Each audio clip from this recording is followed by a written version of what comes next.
Apa jadinya jika ekonomi terbesar dunia justru menunjukkan tanda-tanda keruntuhan?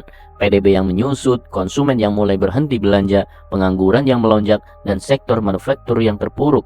Apakah ini awal dari kehancuran ekonomi Amerika atau sekedar guncangan sementara yang akan berlalu?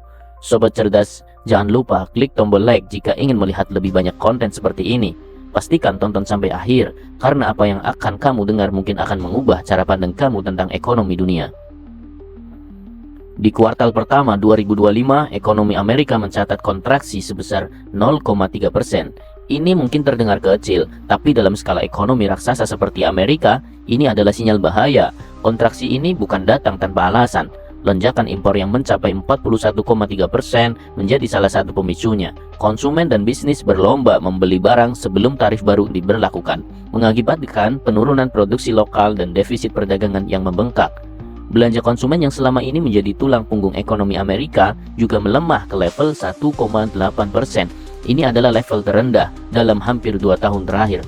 Masyarakat mulai menahan pengeluaran, khawatir akan masa depan ekonomi yang semakin tidak pasti. Sementara itu, belanja pemerintah federal turun 5,1%, penurunan terbesar sejak awal 2022, menambah tekanan pada ekonomi secara keseluruhan. Sektor manufaktur Amerika yang selama ini menjadi pilar ekonomi juga mengalami kontraksi.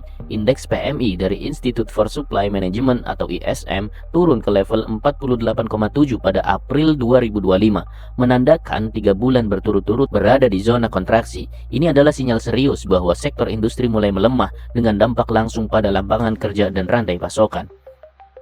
Tidak hanya itu, klaim pengangguran melonjak ke 241.000 pada minggu terakhir April. Ini lebih tinggi dari perkiraan ekonom dan menunjukkan bahwa pasar tenaga kerja mulai goyah. Bahkan para pelaku UMKM, tulang punggung ekonomi lokal, mulai merasakan tekanan akibat meningkatnya biaya produksi dan akses kredit yang semakin sulit. Sobat cerdas, dengan fondasi ekonomi sebesar Amerika yang mulai goyah, muncul pertanyaan besar. Apakah ini hanya soal salah kebijakan ekonomi atau ada kekuatan lain yang bermain di balik layar? Gimana menurutmu? Siapa yang sebenarnya diuntungkan jika ekonomi benar-benar ambruk? Tulis pendapatmu di kolom komentar, karena di channel Orang Cerdas setiap argumen, setiap analisa, dan setiap pikiran kritis dari sobat cerdas seperti kamu adalah bahan bakar untuk diskusi yang bermutu. Karena ingat, orang biasa mungkin cuma menonton, tapi sobat cerdas berani berpikir dan bersuara. Sampai jumpa di video selanjutnya.